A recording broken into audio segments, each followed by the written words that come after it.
What's going on, ladies and gentlemen? Welcome back to the channel. Gibbon here today with a New Year's Eve video for you. This is take number 2 because for whatever reason sound quality and everything just decided to mess up. Technology. This video is going to be a kind of review of the year-ish, if you like, and a Happy New Year message at the same time as well. And just to talk about 2016 as a whole, from a gaming point of view and just from a personal point of view as well from YouTube. So as everybody is aware, my my year kind of took a drastic turn for the worse back in October 19th when my mum passed away, and as far as I'm concerned, 2016 can suck my ass and fuck off royally. It's been a disgusting year, is the best way that I can say it. Personally, the one kind of positive that I can take from that is that overall it's made me realise how important my family is. So like my sister, my nieces, and stuff like that. So it's good in that essence because it's brought my family closer together, which has been very, very good. But in the same time, the most important person, the matriarch, is no longer here to kind of oversee it anymore, which sucks. It really does suck. There's not a lot I can say or do about that, but the one thing that I do know is that moving forwards for 2017 is that my mum is going to be sat like an angel on my shoulder looking out for me and picking me up when I'm down, when I need it and stuff like that. But moving on, reviewing 2016 as a whole from a gaming point of view. Gaming is in a very, very, very, very good state as far as I'm concerned at the moment, purely because of the variety of really good games that are out there now.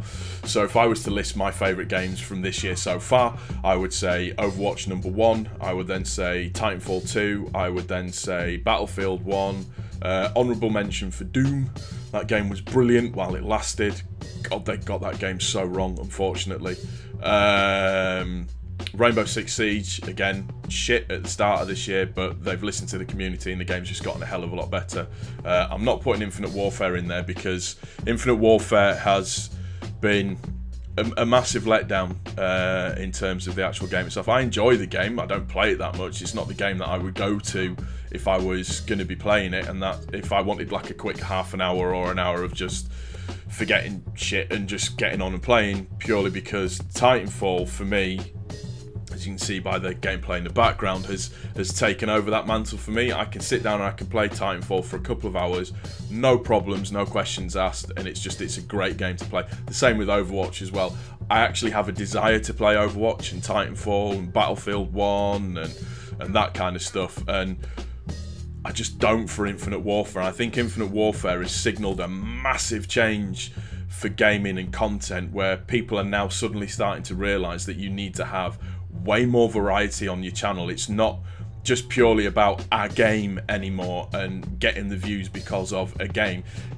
It's now more about the person that's bringing you the content. And for me personally, as a YouTuber, as a very tiny small YouTuber, for me everything's worked out really well. My subscribers have gone up, my views have gone up, my retention's gone up in terms of the amount of time that people spend watching the video and stuff like that. So that's a really, really good thing for me and a positive for me.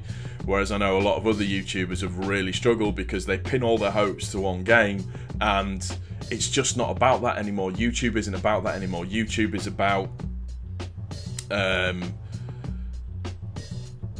the content to a certain degree, but more about the person that's bringing you the information. So being funny, being different, being a little bit whatever, doing perspectives on certain things and this, that and the other. To give you a good example of that fucking 1,000-degree knife challenge. What was it? Kieran, a YouTuber that I follow, Lone Courier, sorry. He put a tweet out saying maybe I should do a 1,000-degree knife challenge on my balls and see if that gets some views, which it definitely will do, but it's one of those things where you're having to adapt and overcome to a new situation, and some people have really struggled with that. And it is funny because you can see it with the FIFA YouTubers now as well, because there isn't a lot of content from FIFA YouTubers anymore that's strictly related to the game or gameplays. It's all about pack openings, and that's what's really changed a lot with YouTube this year. It's been the year of the reaction, it's been the year of clickbait, it's been the year of flat out lying in terms of your videos that you're putting out there, in terms of the thumbnail and the title and everything, and getting people to watch your videos. So again, a lot of it's down to what you like, and for me, it's gone quite well, and I'm glad that I've expanded my horizons into different games, and it's going to be interesting to see in 2017 how that kind of all progresses. I know for me, I'm going to keep putting the gameplays in there. I'm going to add in vlogs as well, so stuff like fishing, going to football games, things like that, just in real life stuff that we know is working quite well as the good content. And I think there's going to be a lot more focus on things like collaborations as well, so people coming together as groups of people to record content and do stuff. And I am going to be doing more streaming next year as well. I've finally got my Twitch settings sorted out. That's all good, gravy. I'm ready to go with that, so I'm happy with that. It's just keeping it going, and you've just got to enjoy it. You've just got to have fun with it, and you've just got to realise that it ain't that serious doing YouTube. It is a hobby. For most of us, it's like the 10% that are larger YouTubers, where what they bring to you determines the money that they bring in. And just have fun with it. That's all that I can say. If there's one thing that 2016 has taught me, it's to enjoy the simple things in life and just get on with it and do it and be yourself, and don't prostitute yourself out to the fashionable thing because it's going to bring you views. If you stick to consistency, if you stick to what you're doing and you're bringing good content, which shows if you're enjoying what you're doing, then you're going to be bringing quality videos that hopefully people will watch, people will share, and you'll do quite well out of it.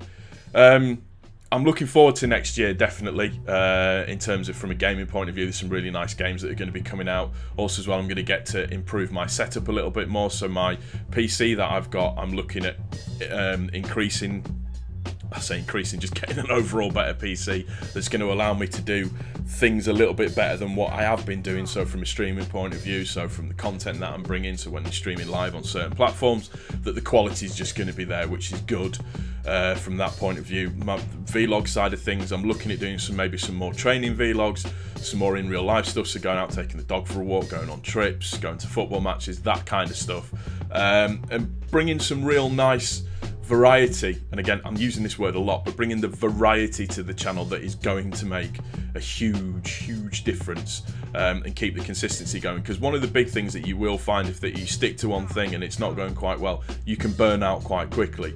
YouTube is a thankless task. It's an absolute thankless task. I've got 237 subscribers, and what I look for is that 10% view time that you get. And if you get that, then you're doing okay. You make a really good video, it doesn't get the views that you get, and you get disheartened. You've just got to stick at it. And if you are wanting to make something out of YouTube and really grow your subscriber base, you've got to keep the consistency going. You've got to pump up the videos, pump out the videos, look for avenues where you can potentially grow. So Twitch, doing collaborations, getting together with groups of people, all that kind of stuff, and expanding your horizon on the games that you play. Because if you stick to one game and it gets like a thankless task and you get bored with it, it'll show in what you're doing. But for me, I've kind of learnt a lot. Got to be thick-skinned in this game, without a shadow of a doubt. Just in life in general as well, you need to be thick-skinned. You have to be able to take the shit that is going to come your way when doing YouTube, because of the thankful keyboard warriors, or the little squeaker kids that I like to call them. And I just would like to say that what people don't realise is that gaming is in such a bad state. And for me, I think personally, the reason why it is in as bad a state as it is in is because of the competitive scene. You've got the competitive scene completely ruined the joy of playing COD, to the point where it just becomes completely sweaty. I mean, the game's crap. I enjoy it, but the game's crap, Infinite Warfare.